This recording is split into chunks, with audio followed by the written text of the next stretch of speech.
There was a young Greek kid called Aristotle, who was more of a, not a Movember, but a beard December guy.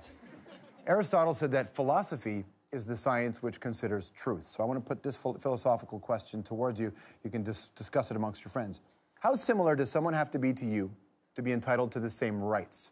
Not similarities the way we celebrate in our culture. I don't mean what you put on your Plenty of Fish profile, unless you have Hot Tub Time Machine as your favorite movie. If so, then... I don't mean your emotional, intellectual makeup. I mean your makeup. Look at this. This is our closest living relative on the planet. You know that, right? Chimpanzee shares 98.8% a DNA match with you. 98.8. As does Tommy. Tommy is one of 4 chimpanzees that now have a legal team. There's Tom.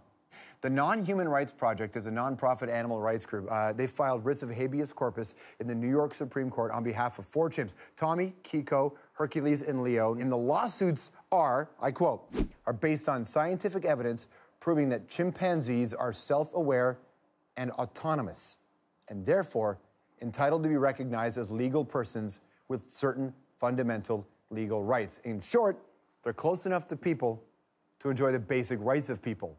And hell, if corporations can get the same rights as individuals, why not someone who shares 98.9% of us? It's a huge ethical question, how close we are to them. How do we treat them? Before we answer that, though, maybe we should first ask, how do we save them as a species? And we often like to look ahead on the program, so let's go as far into the future as we can. We built our own version of a hot tub time machine, although it's not a hot tub. She'd be mad if I said that. This one navigates time.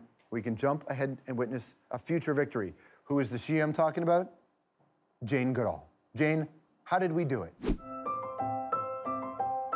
Thinking back on how we saved chimpanzees, I must say there was a time when it seemed impossible. Chimpanzee numbers were decreasing and forests were vanishing. There was the bushmeat trade, the commercial hunting of wild animals for food, and the growing human populations. So it just seemed a daunting task.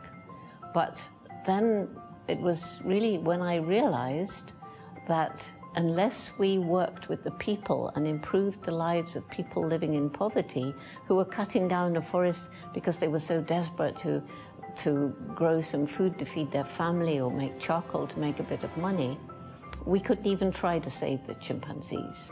So we began working to improve the lives of the people, starting with just a few villages around the Gombe National Park where I was studying chimpanzees, and it worked. And then we moved it into other villages. And so we built up this family that was spreading all over the world. And in the rich nations, there was more money to help our programs in Africa and the other poor countries. And as forests came back, so we saved all the other species, not just the chimpanzees. And as we spread our youth program, more and more young people came to understand the nature of chimpanzees and other creatures.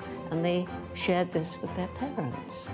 And they became protectors of the environment. And so we've done it. I'm Jane Goodall, and that's how we did it.